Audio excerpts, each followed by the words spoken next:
Mid-year book freakout tag. Quick, go. Okay. Wait, no, we have to introduce ourselves. Yeah. Hi, I'm Selena. Welcome back to my channel. And here is my lovely boyfriend, Mason. He, him pronouns. I am back for the 17,000th time. I'm a fan favorite. We actually did this book tag with you last year. So I did my own last year, and we did one with Mason with just his answers.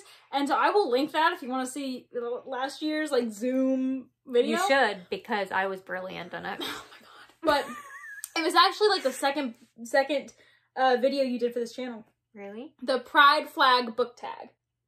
That was your first one. Don't laugh at me. Okay, sorry. But yeah, I'm glad to have him back. As you will see, we are actually not mid-year right now. We are 3/4 done with the year. But somebody didn't have Wi-Fi for like 3 months. Yep. And I'm like really bad at like doing things and like getting things like done. So we're gonna do it super late. Somebody that didn't have Wi-Fi but did have grad school.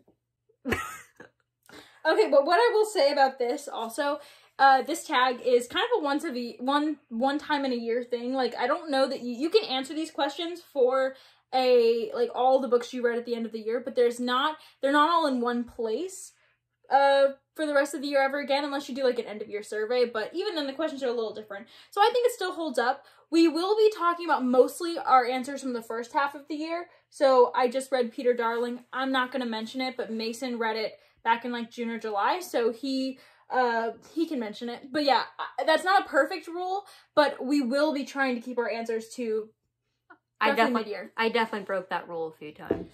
Well, you know what?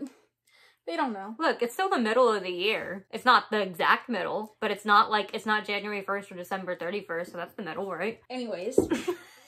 She's so done with me. Anyways, let's just get into these questions. We're going to try and go fast because there's 2 people answering these questions, and we need to hurry it up. No details, only answers. Yep. What is the best book you've read so far in 2021? Peter Darling. Peter Darling. We just filmed a review for this. It will be up by the time you see this video. We will link it if you want to know everything about it. We both loved that book. And my best book I've read in the year so far is The Sword of Kaigan. I read it in January. I have a review. I will link that as well. Still the best book I've read this year, but closely followed by a couple others. Peter Darling. Yeah. What is the best sequel you've read so far in 2021? Mine is Wondersmith, the second book to the Nevermore series, or A Master of Djinn, which is the most recent sequel to A Dead Djinn in Cairo. So those were both fantastic. Yeah, so for me, I've read a lot of romance series at the beginning of the year or last year that I've continued through this year. My top 3, or top 4, I think I have here actually. Yeah. The sequels to what is it called? The Duke. Girl Meets Duke? I don't know. The book starts Girl Meets Duke. Okay, yeah. The first book is The Duchess Deal. By Tessa Dare. Tessa Dare. I am so bad at this. I should have written this down. But the sequels to that, especially the second one, The Governess Game, was amazing. Then also the sequels in the playbook series, which starts with Intercepted, by Alexa Martin? Yeah. Is that her name? I got it this time. Those had, some of them were really good sequels. I mean, they're all good sequels. My favorite one was Fumbled. I think that's the second one again. I think so. Then the Bromance Book Club series. I don't even remember who did that. Me neither. Sorry. I'm so sorry to whoever that author is. They're great books. But anyways, Undercover Bromance was one of the sequels. That was my favorite one. And then, honorable mention to this one, I technically read these books later in the year, but I just have to say them. The Seducing the Sedgwick series by Cat Sebastian. It's a really good series. There are three books? 3 books so far, I guess. There are 3 books. The first one, It Takes Two to Tumble, was good. I liked it. But the sequels were even better, so that... What are they called? Which one was your favorite? Because that's the one I want to put the picture of. A Gentleman Never Keeps Score is what the second one is called. And then the last one is Two Rogues Make a Right. Which one's your favorite, though? Out of those, I think it's... A Gentleman Never Keeps Score? Yeah, that one. I can never remember the names of those books. I just know the series of Seducing the Sedgwicks, because that's such a funny title for it, I think. Yeah. It's like, the Sedgwicks really cannot stay away from men, is what it is. But yeah, Mason, the playbook and the bromance book club are both contemporary romance, but Duchess Deal and Cat Sebastian's books are historical. Yeah, I like a good mix. So number 3, what is a new release you haven't read yet but want to? So for me, I've started this book. I've had trouble finishing it, not because it's not a good book, but because it gets into some heavy topics. It's May the Best Man Win by someone. There's a Z in there somewhere. Z.R. Elor. Yeah, I knew there was a Z in there somewhere.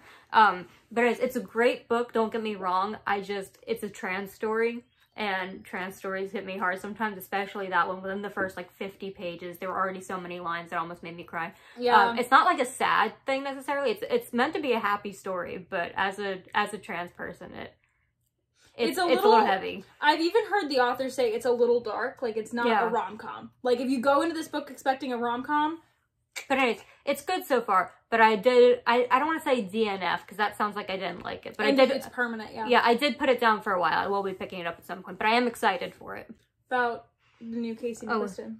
Oh yeah, I also forgot to say one. One Last Stop by Casey McQuiston. Most people who watch this are probably going to know their first book, Red, White, and Royal Blue. That is tied for my favorite book of all time with Peter Darling. And I'm very excited for One Last Stop. I'm just terrible and haven't read it yet, even though it's been out for months. Okay, so mine, I wrote 3 down, but I can actually see, all the new releases that I have and want to read, straight ahead, so I'm just going to list a few. So, 6 Crimson Cranes by Elizabeth Lim. That seems great. Firekeeper's Daughter, I think, is also a new release. Son of the Storm, Shadow of the Gods, The Wolf and the Woodsman, For the Wolf, and The Gatekeeper's Staff. That's all the ones I want to read this year. That's a lot. So what is your most anticipated release for the second half of the year? For me, so technically it's already come out at this point. But it is from the second half of the year. But it is from the second half of the year. When we started making this tag, it wasn't out yet. But that is Isn't It Bromantic, which is most recent book in the Bromance Book Club series. Very, very excited for that, because those are just so fun, is what they are. They have dark moments, but overall they're so fun. Mine is, of course, Cytonic by Brandon Sanderson, the 3rd book in the Skyward series. I'm so excited. I'm getting 2 copies because I'm extra. I freaking love that series. It's amazing. Ooh, what is your biggest disappointment of the year? We share one. You talk about it first. Okay, so I know I'm gonna get hate for this, and I'm very sorry because this is a popular book, but I built up so much for Piranesi, and it wasn't bad. It was just, it bored me a little, and it fell flat with my expectations. So it wasn't a disappointment in that it was a 1 star. It was just disappointing because I had heard such great things about it. Then I think I built it up too much. Yeah, I think I built it up the right amount for me, because I built it up a lot, and by all means, I should have loved this book. This book, I say it's not for me because I didn't like it, but it really is for me. It has all of the things I love in a book. Does it not? I don't know. Kind of weird atmosphere. Well, I love weird atmosphere. Yeah, and you do too. But low fantasy, vivid, setting that's very unique. I love that stuff. I eat it up. And I think honestly what fell flat the most was the characters for me. And I think if it had been different characters, I could have loved this even more. But I'm not even somebody who generally needs plot in a book, but that one was in so much need of plot, even for me. I think especially the beginning. I think when you started getting twists, it was better. But I've discovered that I don't really like the journal style of book because I don't like a character sort of just talking to themselves. I would prefer there to be character interactions, and there was in Piranesi, but very few. And I mean, we even disagree on that point because I like stuff like The Martian, which is that's a journal twist. Selena doesn't like it, but I'm about to talk about that one. Oh, are you? Oops. Yep. But yeah, Piranesi was a miss for us. And for a similar reason, The Martian was a miss for me. I hyped this book up so much. I was so excited. This is one of Mason's favorite sci-fis of all time. I think, similarly, the journal thing, I don't like. I think the humor in it was not funny to me. And I also I'm sorry. I found it hilarious. And I Which is weird, because it is your humor. And I like your humor. Well, I hope so. You're going to tell me after 3 years that you don't think I'm funny? Anyways. But yeah, there was also even less character interactions in The Martian than there was in Piranesi, and almost even less plot. So, like, There's plot. There's plot. No, there is not, Mason. There is not plot. He's trying to survive on Mars. That's a plot. We don't need to get into this. Anyways, it was disappointing. One that I think will not be it won't be controversial with you, but it will be controversial with some people, is also The Alloy of Law. My first Brandon Sanderson, actually it's not the first Brandon Sanderson I've ever given 2 stars. It's the first Brandon Sanderson novel that I've ever given 2 stars, or honestly like lower than like a 4 stars. It's the first longer work by him I've given lower than a 4-star. It's right over there. I don't pull it out. I have my Stormlight cards. I still love Brandon Sanderson, but this book, I just didn't like a single bit of it. I think I have a review for it. If I do, I will link it. No, I don't. I don't have a review for it. How do you not remember? So yeah, I didn't review it, but I didn't really like this book at all. Okay, biggest surprise. Okay, so for me, my biggest surprise was You Deserve Each Other by another author's name. I forget. My apologies, ma'am. Sarah Hogel. Thank you. How did you know that? I didn't. But anyways. Sponge brain. Anyways, when I was told about this book by Selena, because you got it for me, right? Or did I get it? Yeah. No, I think your parents got it for you, but I pitched it to you, and so you asked for it. Okay, my parents got it for me, but only upon Selena's recommendation. When I first heard of it, I'm just going to give a brief summaries, because I just want to talk about it in a second. Basically, it's this couple who is, I think they're engaged. Yeah, they're engaged. And they just have grown, like, over the years to really not like each other. Like, to be kind of, like, enemies or whatever. But they sort of rekindle their romance through, like, not just pranking each other, but, like, being mean to each other is what they're doing. And that premise sounded really sketchy to me. I was just like, what? Yeah, what straight nonsense is this? Is that I believe what I said? Why are you engaged to somebody you hate? But the author convinced me, honestly. Like, I read it. No, that's not what I meant. I meant that their relationship seemed plausible to me. I understood their motivations a little bit more. And are you pro straight nonsense now?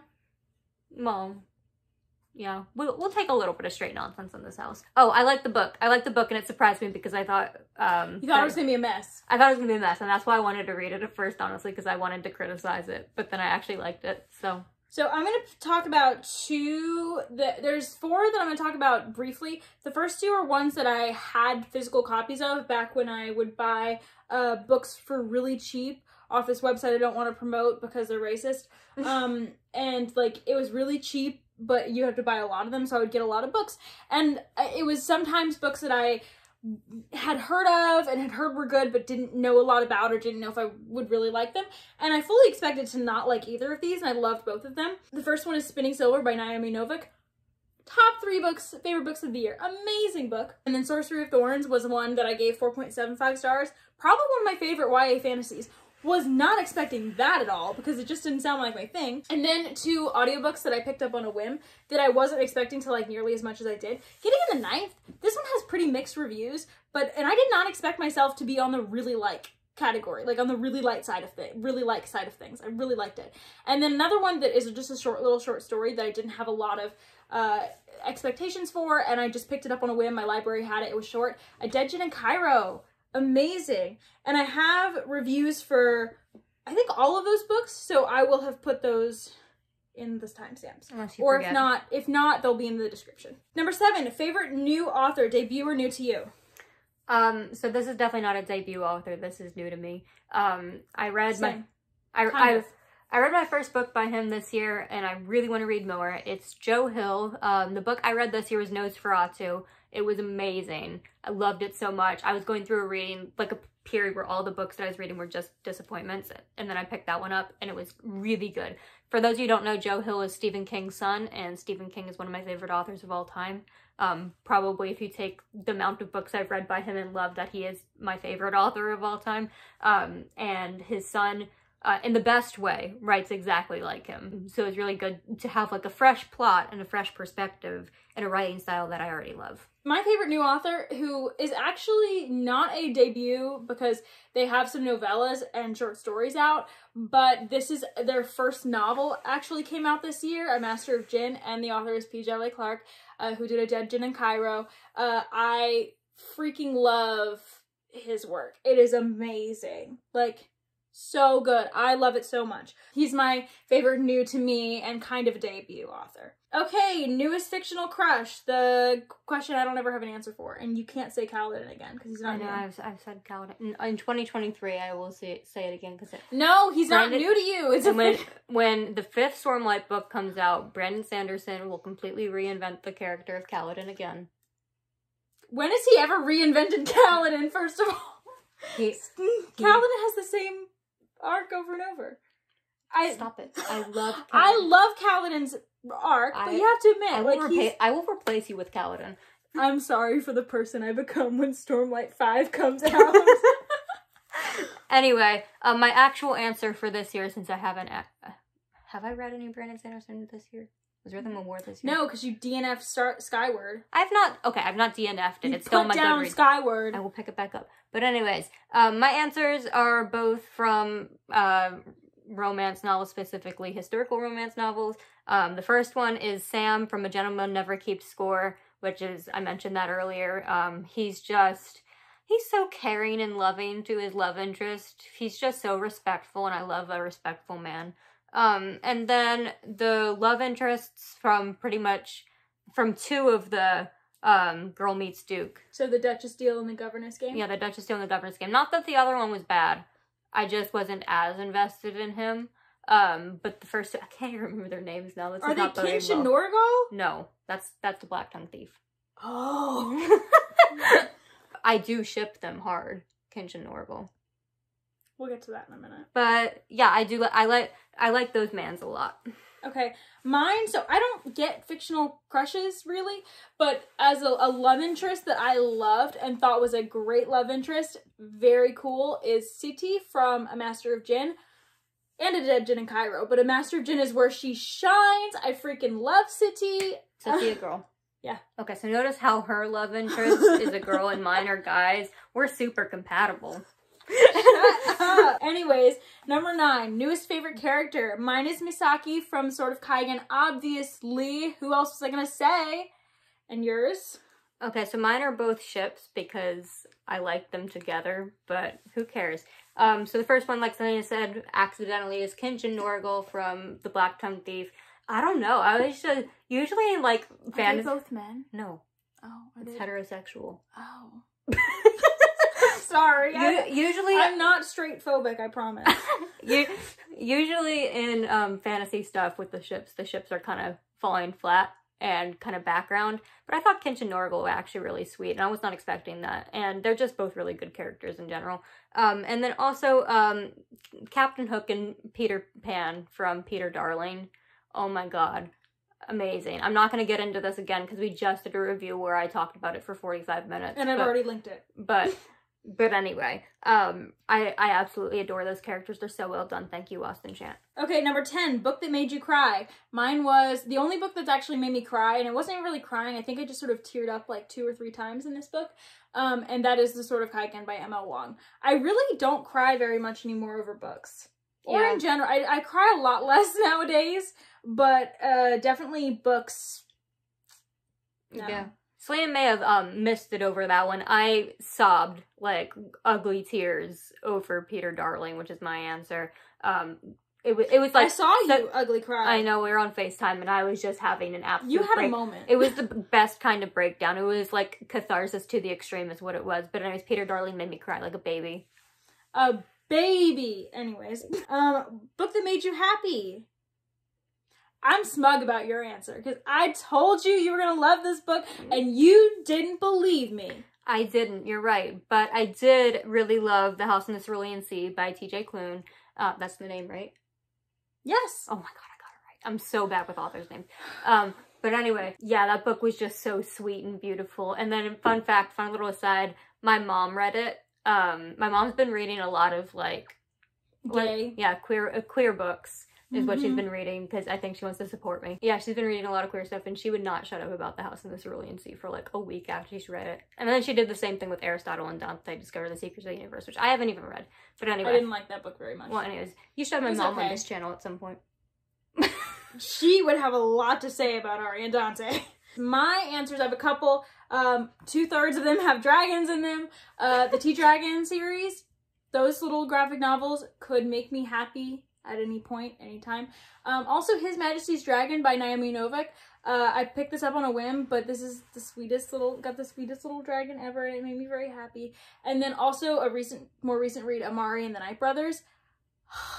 The joy I experienced while reading that book was unfounded. Notice how many of these are kids' books. No, adult fantasy's it doesn't make you happy. Like, it makes me happy to read. Like, I was very happy reading, like, The Jasmine Throne or something because it was so good. But sad stuff happens in those. Like, His Majesty's Dragon's just wholesome. And, anyways, kids' books are wholesome. Anyways, number 12, favorite book to film adaptation you saw this year? You go first. Mine is obviously Shadow and Bone. Shadow and Bone was amazing. Grishaverse has a very special place in my heart. I'm sure if you've been on my channel for a while, you sort of know that about me. It was the book that got me back into reading, but since then, I've sort of fallen out of love with the older books of hers that I used to love. I can still enjoy her new releases, but when I go back and reread, it really doesn't hit the same for me. But I got the feeling that I was craving on those rereads from this show. Show was stunning. Very, very good. Fun fact about me, I don't actually watch a lot of media except for some sitcoms occasionally. I don't either. I watch even less than he does. So I have not seen any new adaptations of movies like for the first time this year, like none. The closest that would come is like that, what was that called? The Cruella. That's the closest that I could get for a new one, but I haven't even read 101 Dalmatians, so I'm not going to count that. So what I'm going to say is it's a rewatch and it's not new, and Selena hates that I'm saying this, but the amount of times that I've rewatched Twilight already this year, or any of the movies, like, it's been multiple times. Don't admit that on the street. Just kidding. I will. No shaming, no shaming. No shaming, thank you. Twilight's my comfort series, so I guess that's the only one I've really watched, but I have seen the full thing like 3 times this year.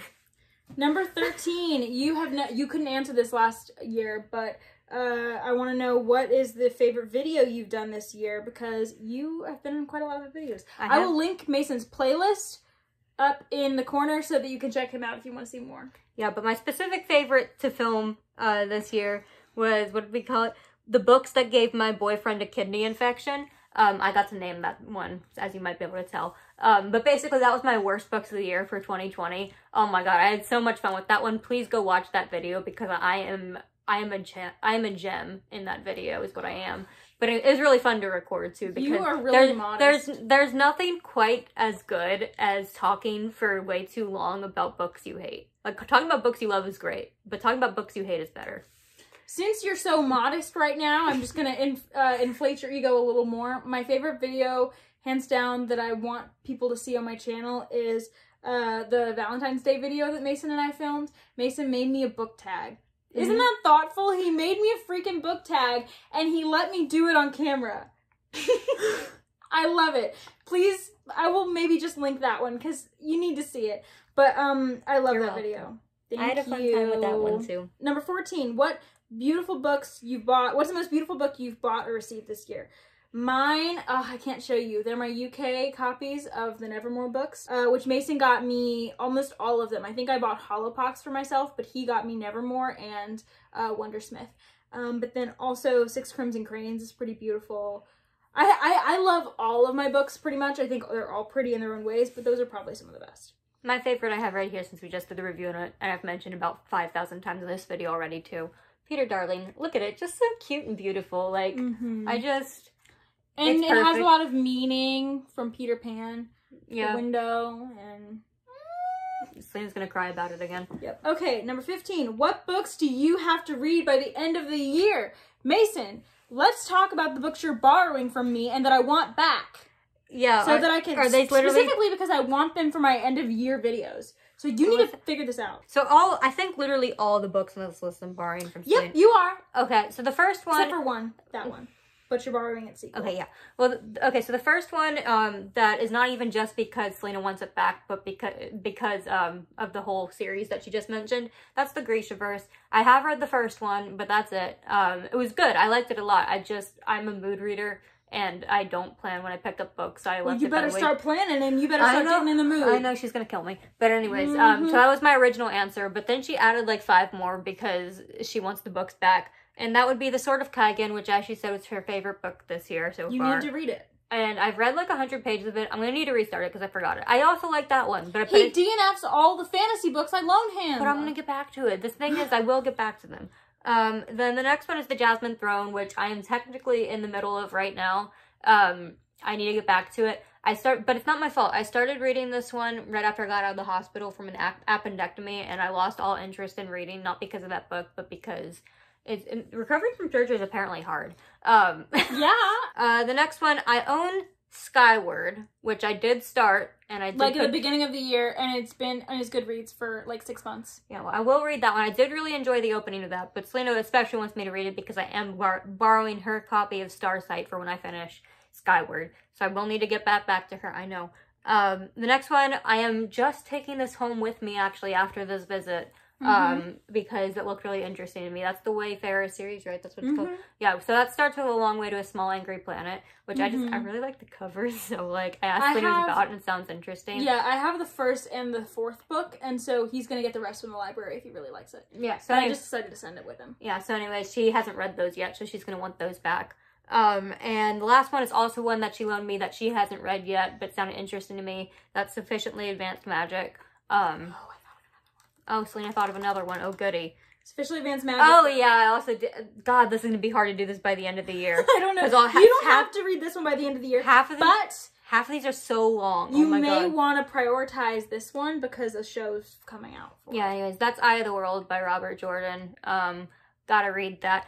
But that's gotta be, what, at least 4,000 pages? Yep. Anyways, I will be getting those back. Okay, well, Selena's list is longer, so... Yeah, I'm actually going to delete some of the ones that I've already talked about. So, mine, I have a lot on this list that I want to get done with. The first couple are ones that have already been voted as book club books, like on my Discord. Promo for my Discord, check it out in the description. It's very fun, I'm a gem. So is everyone else. August books that I haven't gotten to yet, are The Demon King, Malice, and The Unbroken. And then for September, our books are Silver in the Wood, Master of Sorrows, and The Ones We're Meant to Find. And then some others that I really want to read this year are The Bone Shard Daughter, The Ninth Reign, The Mask of Mirrors, Black Sun. Those are all like high fantasy I really want to read. And then I'm going to have a classroom one day. So I want to be testing out books for that. So Longing of the Distant Sea is right there. It's a middle grade I really want to read. And then Fireborn's a YA I really want to read. And then there's also The Bear and the Nightingale, which I've been trying to read for several years now, and I just feel like I need to bite the bullet and do it. She's editing her book spreadsheet, which is like 7,000 pages of notes. Don't at me, okay? She's been working on her book spreadsheet like the entire time I've been here. Don't at me. Her parents are making fun of her for it. I'm making fun of her for it. Don't at me on my own channel. Anyways. You have the power to cut this out. That was our mid-year book freakout tag that happened 3/4 of the year into the year. It's still the middle. No, it's not. It's not the center. But it's the middle. It's between two ends. That's defined as middle. Oh my god. Anyways, well, it's not the middle year. Time is a construct. What does a year even mean? It could be between like April and April. A rotation around this. This is our mid-year book freakout tab between April and April. Anyways, thank you for watching this video, and we will see you next time. Bye. I come in peace. I'm putting that in the bloopers.